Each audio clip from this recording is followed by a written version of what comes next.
Price the lord. ಕ್ರಿಸ್ತನಲ್ಲಿ ಪ್ರೀತಿಯ ದೇವಜನರಿಗೆ big J TV ಅರ್ಪಿಸುವ pleasantly rejoice in the hope of glory of God ಕಾರ್ಯಕ್ರಮಕ್ಕೆ ಆತ್ಮೀಯವಾದಂತಹ ಸ್ವಾಗತ. ಪ್ರಿಯರೇ, ನಾವು ಈಗ ಹಾದು ಹೋಗ್ತಾ ಇರುವಂತಹ ಸಮಯದಲ್ಲಿ ಮಕ್ಕಳಿಗೆ ಪರೀಕ್ಷೆ ಬಂದಿದೆ. ಎಲ್ಲರಿಗೂ ಒಂದು ಟೆನ್ಷನ್ ಇರ್ತದೆ. ಮಕ್ಕಳು ಪರೀಕ್ಷೆ ಹೇಗೆ ಬರೀತಾರೋ, ಓದಿದಾರೋ ಇಲ್ವೋ ಅನ್ನೋದು ಎಲ್ಲ ಪೇರೆಂಟ್ಸಿಗೂ ಇರುವಂತಹ ಕಾಮನ್ ಟೆನ್ಷನ್.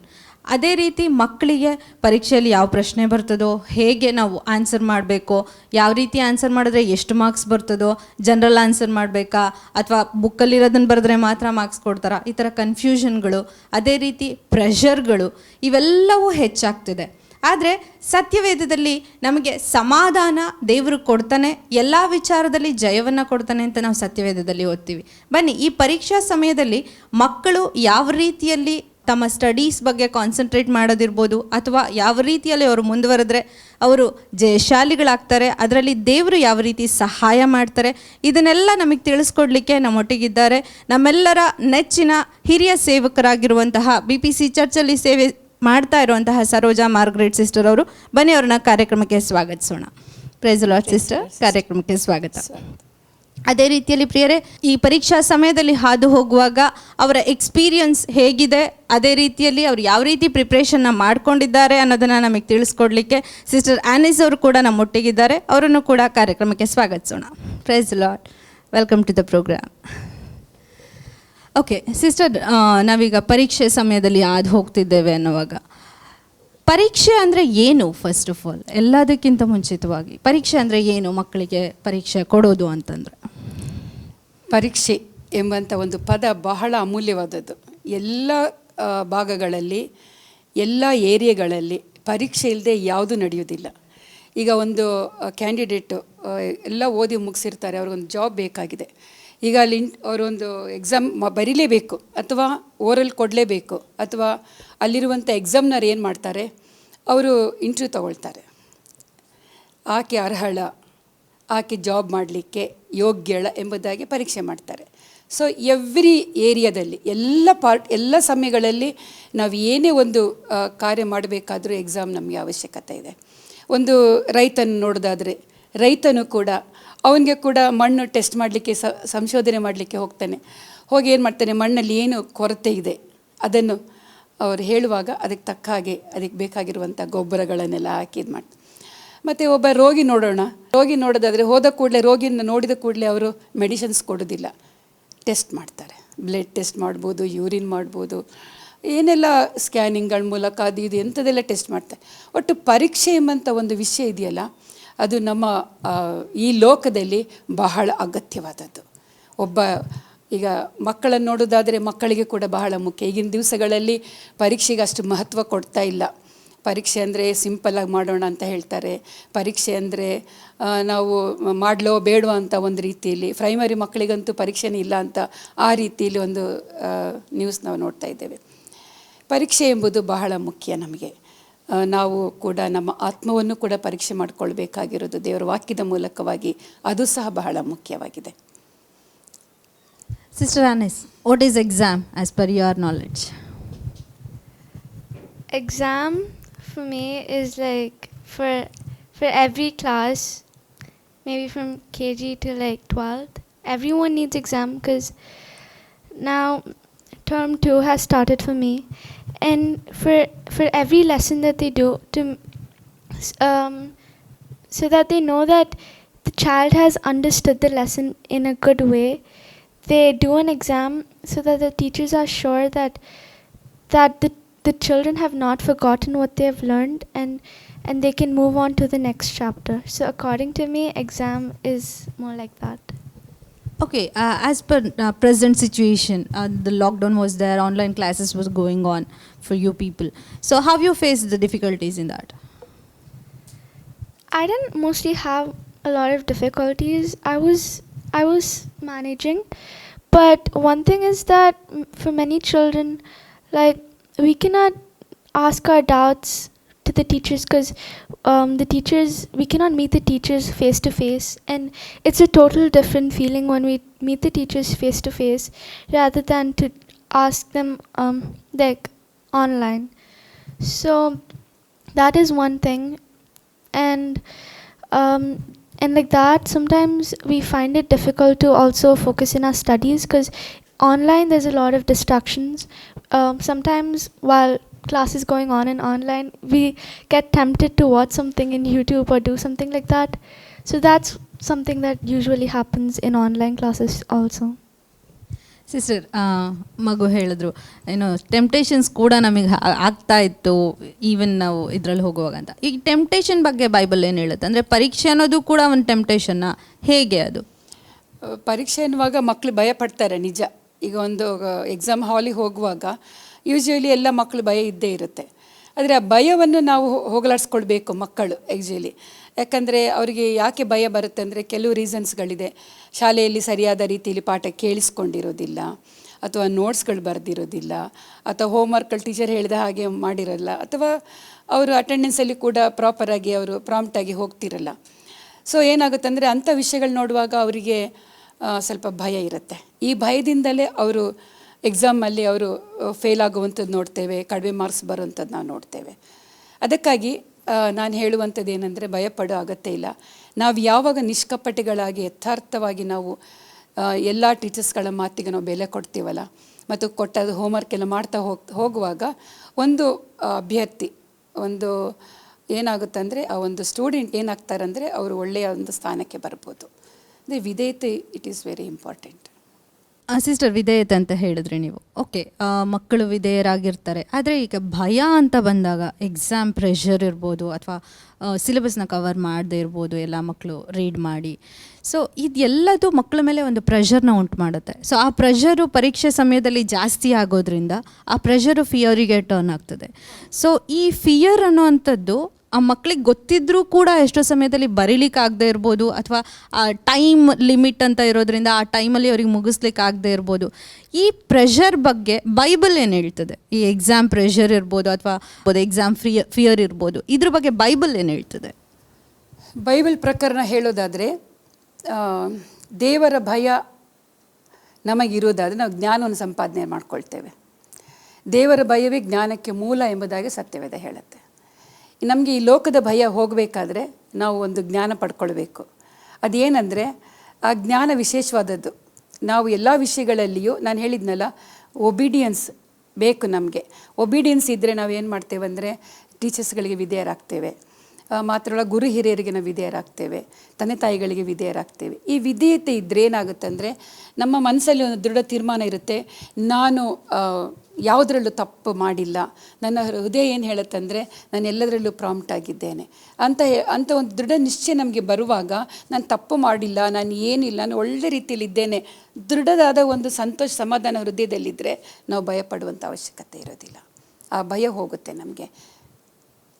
ಸೊ ಅಂದರೆ ಈಗ ಎಕ್ಸಾಮ್ಸ್ ಅಂತ ಬಂದಾಗ ಡಿಫ್ರೆಂಟ್ ಕೈಂಡ್ ಆಫ್ ಫಿಯರ್ನ ನಾವು ನೋಡ್ತೀವಿ.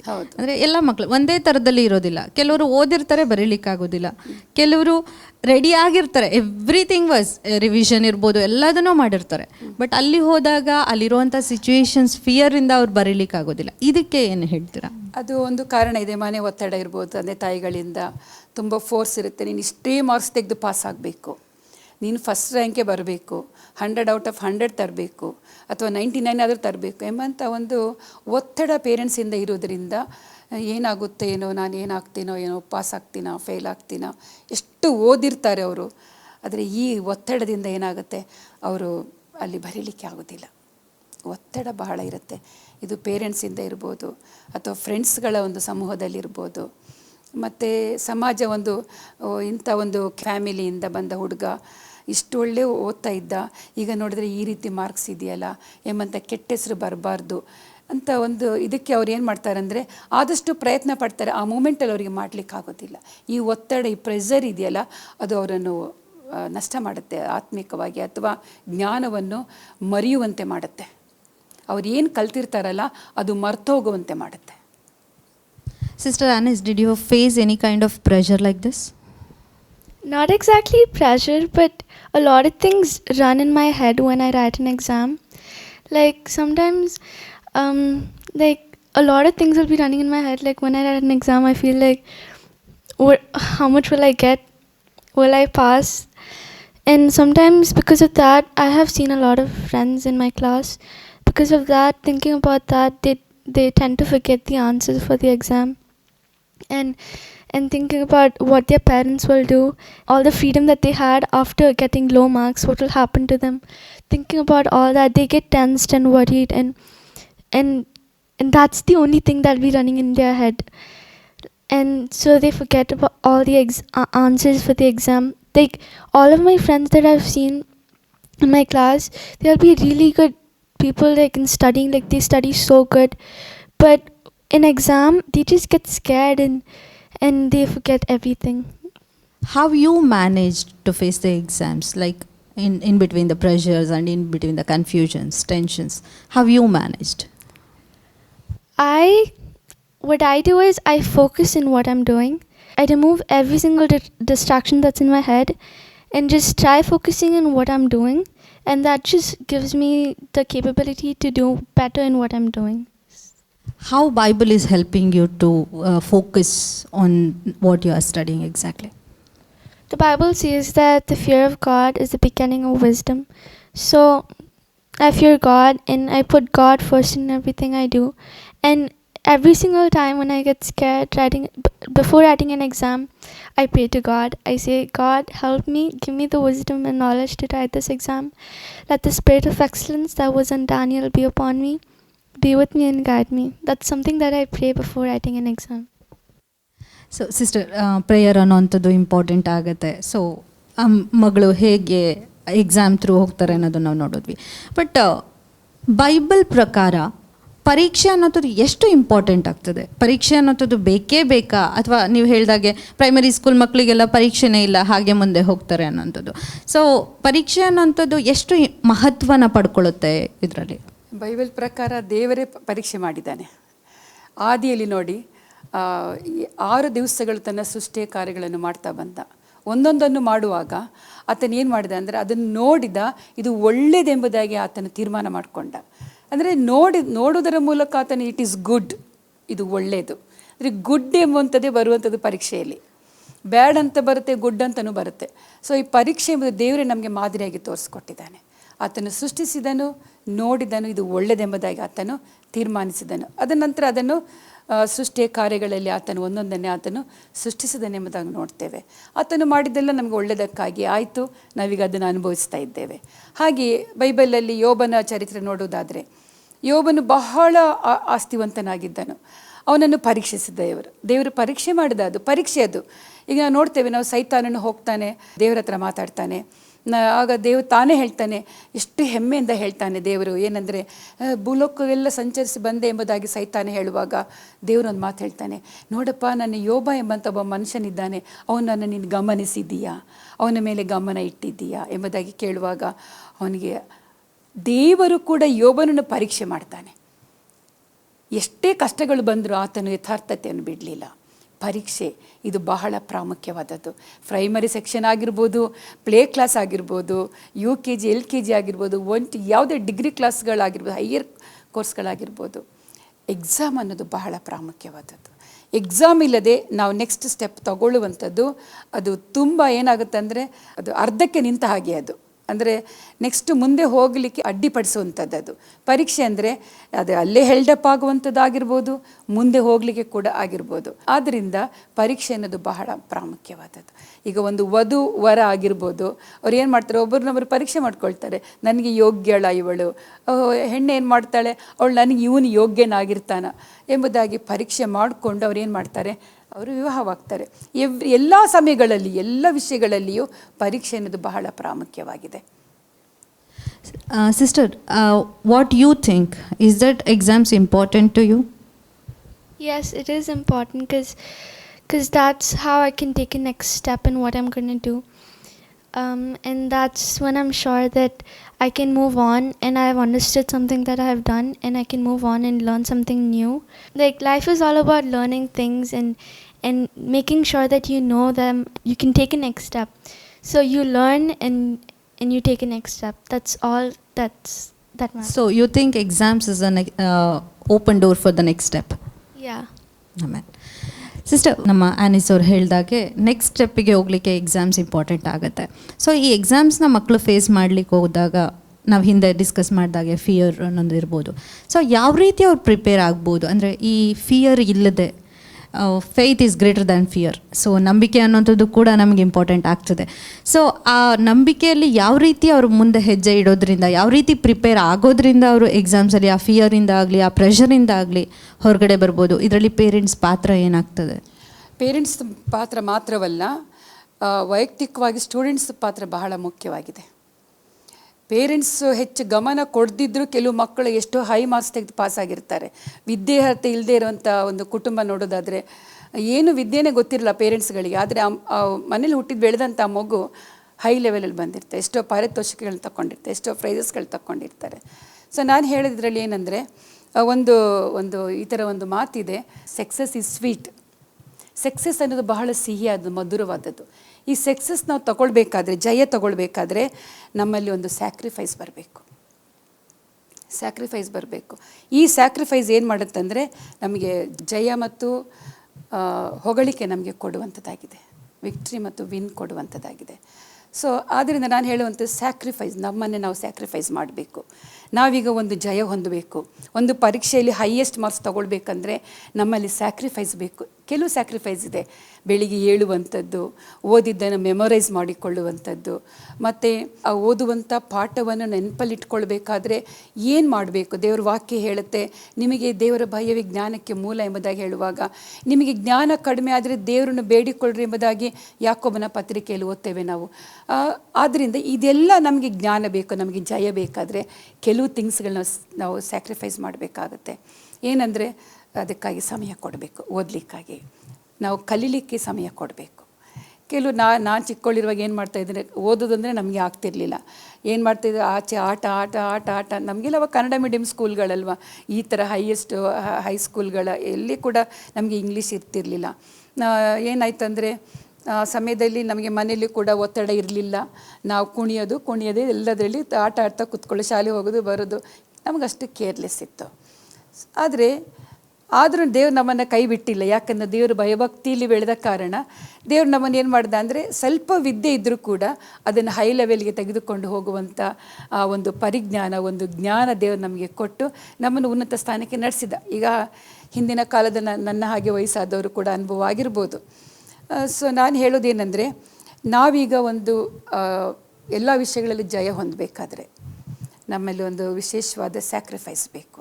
ಅದಕ್ಕಾಗಿ ಸಮಯ ಕೊಡಬೇಕು, ಹೇಳಿದ್ದನ್ನು ಮಾಡಬೇಕು, ಟೀಚರ್ಗಳ ಮಾತಿಗೆ ವಿಧೇಯರಾಗಬೇಕು. ವಿಧೇಯತೆ ಅಂದರೆ ಅದೇ, ನಾನಿವೇನು ವಿಧೇಯತೆ ಅಂದರೆ, ಟೀಚರ್ ಏನು ಹೇಳ್ತಾರಲ್ವ ಅದು ಮಾಡಬೇಕು ಮಕ್ಕಳು. ಅದು ಮನೆಯಲ್ಲಿ ಬರಿಬೇಕಂತ ಹೇಳುವಾಗ 10 ಟೈಮ್ಸ್ ಹೇಳ್ಬೋದು, 100 ಟೈಮ್ಸ್ ಹೇಳ್ಬೋದು, 5 ಟೈಮ್ಸ್ ಹೇಳ್ಬೋದು. ನನಗಿಷ್ಟು ಬರೀಲಿಕ್ಕೆ ಹೇಳಿದ್ದಾರೆ ಅಂತೇಳಿ ನಾವು ಅದನ್ನು ಅಸಡ್ಡೆ ಮಾಡಿದರೆ ಅದೇನಾಗುತ್ತೆ ಅಂದರೆ ಅದು ಸೋಲಿಗೆ ಕಾರಣ ಆಗುತ್ತೆ. ಯಾವುದೇ ಒಂದು ಟೀಚರ್ ಯಾವುದೇ ಮಗು ಹಾಳಾಗಲಿಕ್ಕಾಗಿ ಅವರು ಪಾಠವನ್ನು ಅಥವಾ ಬರ್ಕೊಂಡು ಬಾ, ಓದ್ಕೊಂಡು ಬಾ, ಈ ಥರ ಮಾಡ್ಕೊಂಡು ಬಾ ಎಂಬುದಾಗಿ ಹೇಳುವಂಥ ಯಾವ ಟೀಚರ್ಗಳು ನನ್ನ ಕಣ್ಣೆದುರಿಗೆ ನಾನು ನೋಡಿಲ್ಲ. ಯಾಕಂದರೆ ಅವರು ಏನು ಹೇಳ್ತಾರಂದರೆ, ಇದು ಮಾಡು ಅಂತ ಹೇಳುವಾಗ ಟೀಚರ್ಸ್ಗಳು ಹೇಳುವಂಥದ್ದನ್ನು ಮಕ್ಕಳು ಮಾಡಬೇಕು. ಇದು ಒಬಿಡಿಯನ್ಸ್. ಮಾಡುವಾಗ ಏನಾಗುತ್ತೆ, ಅವರು ಜಯ ಕಾಣ್ತಾರೆ. ಇದು sacrifice. Sister, as per our sister said, practice makes man perfect. So how much you practiced or how much you prepared for your exams? So in our school, they send the portions for the exam maybe when 1 month before the exam starts. So I start preparing. I start memorizing the notes and all the textbook lessons. I read them. And after learning all the exams, I don't stop there. Maybe there's still 3 more weeks and I'm done learning. I don't stop there. I keep revising until I'm thoroughly prepared, that I'm sure that I can write this exam. Till the last day, I will not stop studying. I'll keep studying. I'll keep revising. And that's how practice makes a man perfect. And it's not good to say that I'm done studying and it's over and I'm ready, because that when we say that, that's when we forget stuff. Because for example, now for me, exam will start 1 week, 2 weeks after, and I'm done studying today and I'm done, and now I'm gonna have fun. I'm done studying. till my exam starts I'm going to have fun. We cannot do that because the more we study, the more it gets into our head, and the more we know that I can do this now. And till that, we cannot stop studying, and we cannot stop memorizing what we're going to do. So that's something. Yeah. So sister, ನಾನು ಮಾಡಬಲ್ಲೆ ಅನ್ನೋವಂಥ confidence ಕೂಡ ಮಕ್ಕಳಿಗೆ ಬೇಕು. ಅಂದರೆ ಈ pressure, fear ಅಥವಾ ಅವ್ರು ಎಷ್ಟೇ ಪ್ರಾಕ್ಟೀಸ್ ಮಾಡಿದರೂ ಮರ್ತೋಗೋವಂಥದ್ದು ಇವೆಲ್ಲವೂ ಕೂಡ ಒಂದು ಕಡೆ ಆದರೆ ನಾನು ಸಾಧಿಸಬಲ್ಲೆ ಅನ್ನೋ ಕಾನ್ಫಿಡೆನ್ಸ್ ಕೂಡ. ಈಗ ದೇವ್ರ ವಾಕ್ಯ ಹೇಳೋ ಹಾಗೆ ಜ್ಞಾನ ಕಡಿಮೆ ಆದವ್ನು ನನ್ನ ಹತ್ರ ಬನ್ನಿ ನಾನು ಜ್ಞಾನ ಕೊಡ್ತೇನೆ ಅಂತ. ಸೊ ಆ ದೇವರಿಗೆ ವಿಧೇಯರಾಗಿ ಟೀಚರ್ಸಿಗೆ ವಿಧೇಯರಾಗಿ ಮಕ್ಕಳು ನಡ್ಕೊಳ್ಳುವಾಗ ನಾನು ಸಾಧಿಸಬಲ್ಲೆ ಅನ್ನೋ ಕಾನ್ಫಿಡೆನ್ಸ್ ಮಕ್ಕಳಿಗೆ ಎಲ್ಲೋ ಒಂದು ಕಡೆ ಬರ್ತದೆ. ಸೊ ಈ ಕಾನ್ಫಿಡೆನ್ಸ್ ಎಷ್ಟು ಮಟ್ಟಿಗೆ ಪ್ಲೇ ಆಗ್ತದೆ ಮಕ್ಕಳಲ್ಲಿ? ಎಷ್ಟು ಮಟ್ಟಿಗೆ ಆಗ್ತಾರೆ, ಓದಿದ ರೀತಿಯಲ್ಲಿ ಆಗುತ್ತೆ. ದೇವ್ರ ವಾಕ್ಯ ಹೇಳುತ್ತೆ 119ನೇ ಕೀರ್ತನೆಯಲ್ಲಿ 98ನೇ ವಾಕ್ಯದಲ್ಲಿ, ನಿನ್ನ ಆಜ್ಞೆಗಳ ಮೂಲಕ ನನ್ನ ವೈರಿಗಳಿಗಿಂತ ಬುದ್ಧಿವಂತನಾಗಿದ್ದೇನೆ. ಆತನ ಆಜ್ಞೆಗಳನ್ನು ಯಾರು ಕೈಕೊಂಡು ನಡೀತಾರೆ ಅಂದರೆ ಪರಿಶುದ್ಧತೆ ಜೀವಿತ. ಮಕ್ಕಳಾಗಿರ್ಬೋದು, ಅವರಲ್ಲಿ ಪರಿಶುದ್ಧ ಜೀವಿತ ಬೇಕು. ಯಾಕಂದರೆ ಮಕ್ಕಳು ಅಂತ ಹೇಳ್ಕೊಂಡು ನಾವು ಅವ್ರನ್ನ ಕೇರ್ಲೆಸ್ ಮಾಡಲಿಕ್ಕಾಗೋದಿಲ್ಲ. ಈಗ ಚಿಕ್ಕದಾಗಿ ಬಗ್ಗದೇ ಇರುವಂಥ ಗಿಡ ಅದು ಮರವಾಗಿ ಬಗ್ಗದೇ ಇರಲಿಕ್ಕೆ ಸಾಧ್ಯ ಇಲ್ಲ ಎಂಬಂಥ ಒಂದು ಗಾದೆ ಇದೆ. ಸೊ ಚಿಕ್ಕ ವಯಸ್ಸಿನಲ್ಲಿ ಪೇರೆಂಟ್ಸ್ ಆಗಿರ್ಬೋದು, ಶಾಲೆಗಳಲ್ಲಾಗಿರ್ಬೋದು, ಒಂದು ನೀತಿಯ ಪಾಠ ಅಂತಿರುತ್ತೆ, ಮಾರಲ್ ಸೈನ್ಸ್ ಅಂತ ಒಂದಿರುತ್ತೆ. ಆ ಪಾಠದಲ್ಲಿ ಏನು ಕಲಿಸ್ಬೇಕಾಗುತ್ತಂದರೆ ಮಕ್ಕಳು ಏನು ತಮ್ಮ ಜೀವಿತಗಳಲ್ಲಿ ಒಳ್ಳೆಯದನ್ನು ಸಾಧಿಸಲಿಕ್ಕೆ ಏನೆಲ್ಲ ಒಳ್ಳೆಯ ಗುಣಗಳು ಬೇಕು ಎಂಬುದಾಗಿ. ಸೊ ಆ ಮಕ್ಕಳಿಗೆ ಏನು ಬೇಕಂದರೆ ಮೊದಲನೇದಾಗಿ ಆಜ್ಞೆಗಳನ್ನು ಕೈಕೊಂಡು ನಡಿಬೇಕು. ಒಬ್ಬ ಕ್ರೈಸ್ತ ಸ್ಟೂಡೆಂಟ್ಸ್, ಒಂದು ವಿದ್ಯಾರ್ಥಿ ಒಬ್ಬ ಇದ್ದಾನೆ ಅಂತಂದರೆ ಆತನ ದೇವರ ವಾಕ್ಯಗಳಲ್ಲಿರುವಂಥ ಆಜ್ಞೆಗಳನ್ನು ಆತನು ಕೈಕೊಂಡು ನಡಿಬೇಕು. ಏನೆಲ್ಲ ಆಜ್ಞೆಗಳಿದೆ? ಸುಳ್ಳು ಹೇಳಬಾರ್ದು, ಮೋಸ ಮಾಡಬಾರ್ದು, ಕದಿಬಾರ್ದು. ಇದೆಲ್ಲ ಚಿಕ್ಕ ವಯಸ್ಸಲ್ಲಿ ಸಣ್ಣ ಪುಟ್ಟದೆಲ್ಲ ನಾವು ನೋಡ್ತಾ ಬರ್ತೇವೆ. ನಮಗೆ ಗೊತ್ತಿಲ್ಲದ ರೀತಿಯಲ್ಲಿ ಮಕ್ಕಳು ಮಾಡಬಾರ್ದ ಕಾರ್ಯಗಳನ್ನು ಮಾಡ್ತಾರೆ. ಇದು ಒಂದು ನಮಗೆ ಜ್ಞಾನ ಬೇಕಾ ಚಿಕ್ಕ ವಯಸ್ಸಿಂದಲೂ? ಇಲ್ಲಿ ದೇವರ ವಾಕ್ಯ ಏನು ಹೇಳುತ್ತಂದರೆ, ನಿನ್ನ ಆಜ್ಞೆಗಳ ಮೂಲಕ ನನ್ನ ವೈರಿಗಳಿಗಿಂತ ಬುದ್ಧಿವಂತನಾಗಿದ್ದೇನೆ ಎಂಬುದಾಗಿ. ಮಾತ್ರವಲ್ಲ, ಸದಾ ಕಾಲವು ಅವೇ ನನಗಿವೆ, ನಿನ್ನ ಕಟ್ಟಳೆಗಳು ನನ್ನ ಧ್ಯಾನವಾಗಿರುವುದರಿಂದ ನನ್ನ ಉಪಾಧ್ಯಾಯರಿಗಿಂತ ಜ್ಞಾನಿಯಾಗಿದ್ದೇನೆ. ಉಪಾಧ್ಯಾಯರಿಗಿಂತ ಜ್ಞಾನಿ ಆಗ್ತಾನೆ. ಈಗ ನಾನು ನನ್ನ ಮೊಮ್ಮಗಳಿವಳು ಅನಿಸು. ಸೊ ನಾನು ಯಾಕೆ ಕರ್ಕೊಂಡು ಬಂದೆ ಅಂದರೆ she is very clever. So I know that. ನಾನು ಅದಕ್ಕೆ ಕರ್ಕೊಂಡು ಬಂದೆ. ಅವಳು ಎಲ್ಲ ವಿಷಯಗಳಲ್ಲೂ ಕೂಡ ಅವಳು ಆನ್ಸರ್ ಕೊಡ್ತಾಳೆ ಎಂಬುದೇ ನಾನು ಅವಳ ಉತ್ತೇಜನ ಮಾಡಿ ಕರ್ಕೊಂಡು ಬಂದಿದ್ದೇನೆ. ಯಾಕಂದರೆ ನಮಗೆ ಗೊತ್ತುಂಟು, ಅವಳು ಒಂದು ಕ್ರೈಸ್ತ ಒಂದು ಕುಟುಂಬದಲ್ಲಿ ಬೆಳೆದವಳು. ಸೊ ಆ ರೀತಿ ಒಂದು ಕಾನ್ಫಿಡೆನ್ಸ್ ನನಗಿರೋದ್ರಿಂದ ಅವಳನ್ನ ಕರ್ಕೊಂಡು ಬಂದಿದ್ದೇನೆ. ಹಾಗೆ ನಮಗೆ ಕಾನ್ಫಿಡೆನ್ಸ್ ಬರಬೇಕು ಎಲ್ಲ ವಿಷಯಗಳಲ್ಲೂ. ಅದೇ ರೀತಿ ನಾನು ಹೇಳೋದು ಏನಂದರೆ, ಕಟ್ಟಳೆಗಳು ನನ್ನ ಧ್ಯಾನವಾಗಿರುವುದರಿಂದ ನನ್ನ ಉಪಾಧ್ಯಾಯರಿಗಿಂತ ಜ್ಞಾನಿಯಾಗಿದ್ದೇನೆಂಬುದಾಗಿ ನಾವು ಓದ್ತೇವೆ ಇಲ್ಲಿ. ಮಾತ್ರವಲ್ಲ, ನಿನ್ನ ನೇಮಗಳನ್ನು ಕೈಕೊಂಡಿರುವುದರಿಂದ ಹಿರಿಯರಿಗಿಂತ ವಿವೇಕಿಯಾಗಿದ್ದೇನೆ. ಒಬ್ಬ ಸ್ಟೂಡೆಂಟು ಉಪಾಧ್ಯಾಯನಿಗಿಂತ ಅಂದರೆ ಟೀಚರ್ಸಿಗಿಂತ ಅವನಿಗೆ ಜ್ಞಾನಿ ಆಗಬೇಕಾದ್ರೆ, ಮಾತ್ರವಲ್ಲ ಹಿರಿಯರಿಗಿಂತ ವಿವೇಕಿ ಆಗಬೇಕಾದ್ರೆ, ಮಾತ್ರವಲ್ಲ ನಮ್ಮ ಕೆಟ್ಟ ದಾರಿಗೆ ಹೋಗದ ಹಾಗೆ ನಾವು ಜೀವಿಸಬೇಕಾದ್ರೆ ನಮಗೆ ಒಂದೇ ಒಂದು ದಾರಿ ಏನಂದರೆ ದೇವರ ವಾಕ್ಯ. ಒಬ್ಬ ಕ್ರೈಸ್ತ ಒಂದು ಮಗುವಿಗೆ ಅಗತ್ಯವಾಗಿ ಬೇಕಾಗಿರುವಂಥದ್ದು ದೇವರ ವಾಕ್ಯ, ಆತನ ಧರ್ಮಶಾಸ್ತ್ರ, ದೇವರ ವಾಕ್ಯದಲ್ಲಿರುವಂಥ ಕಟ್ಟಳೆಗಳು, ಆಜ್ಞೆಗಳು. ಇವುಗಳನ್ನು ನಾವು ಕೈಕೊಂಡ್ರೆ ನಾವು ಉಪಾಧ್ಯಾಯರಿಗಿಂತಲೂ ನಾವು ಜ್ಞಾನಿ ಆಗ್ತೇವೆ, ಹಿರಿಯರಿಗಿಂತಲೂ ನಾವು ವಿವೇಕಿಗಳಾಗ್ತೇವೆ. Sister Anis, just now sister said that we should obey Bible as the rules, and also we should obey the teachers also, so that we will be up and up in the exams and also the life. So how much you spend with the Bible? How much time you spend? So right now we're currently in India, and I still go to the Sunday schools of our Dubai church. So we're learning about prayer and missions. And in one of the classes, my class teacher, our teacher for the Sunday school, we did an activity like it's a clock and what time during the day you'll give time for God. So I give time as soon as I wake up in the morning at 7, I give time for God. I do my morning routine and I sit and I give time for God. And every single day I read the Bible, I mark a verse that means a lot to me and what I understood from this verse, and I meditate on that, and God helps me during the day to live by the word and to obey his commandments. and that's how I can focus in. And God says, honor me and I will honor you. So the more we honor God, the God will also honor us back by giving us the wisdom and knowledge to study well and get good marks in our exams. Sister, ಪರೀಕ್ಷೆ ಅನ್ನೋಂಥದ್ದು ತುಂಬ ಮಹತ್ವನ ಪಡ್ಕೊಳ್ಳುತ್ತೆ. So ನಾವು ಸತ್ಯವೇದದಲ್ಲಿ ನೋಡೋದಾದರೆ ಜೀವನವನ್ನು ಎದುರಿಸುವಾಗ ಬರೋಂಥ ದೇವರಿಂದ ಬಂದಿದ್ದಿರ್ಬೋದು ಅಥವಾ ಶೋಧನೆಗಳಿರ್ಬೋದು, ಅವೆಲ್ಲವೂ ಕೂಡ ಪರೀಕ್ಷೆಯ ಅಡಿಯಲ್ಲೇ ಬರ್ತವೆ.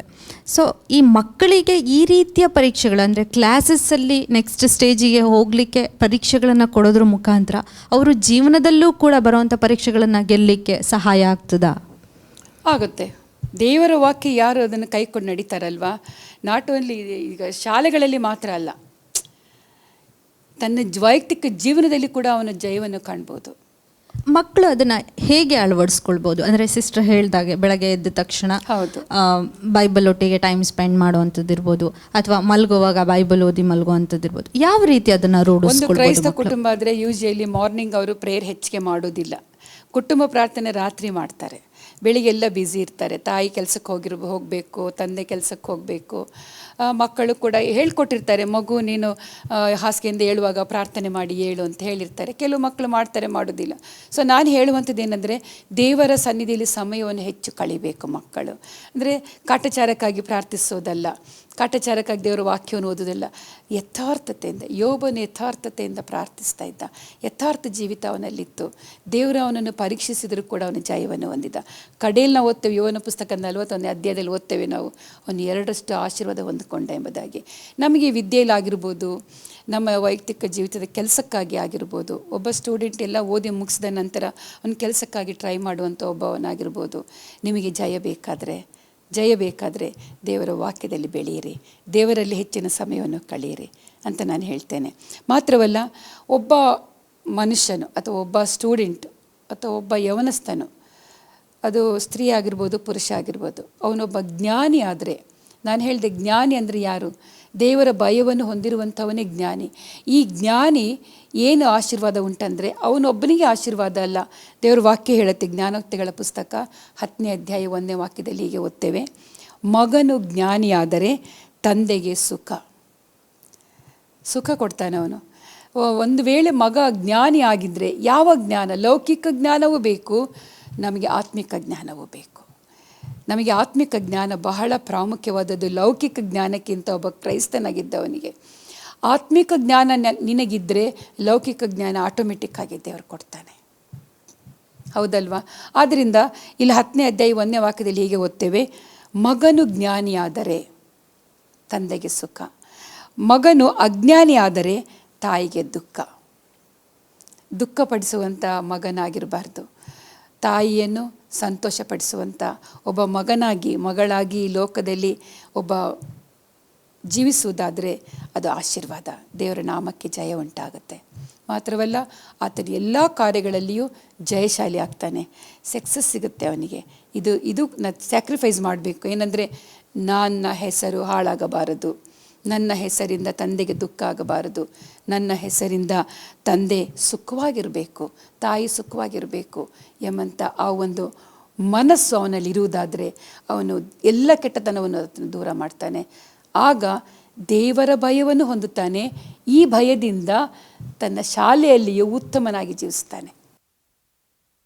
Sister Anis, as per sister said, how much your parents are happy about you, about your studies or about your activities or about your prayer life and everything? How much your parents are happy? What you think about your parents? My parents are very proud of me, that's for sure. Because something that I like is a good name. I don't want bad name for my family and for me. Because when you get a good name, you can live up to it, and people as much and the good name you have, people will respect you for that.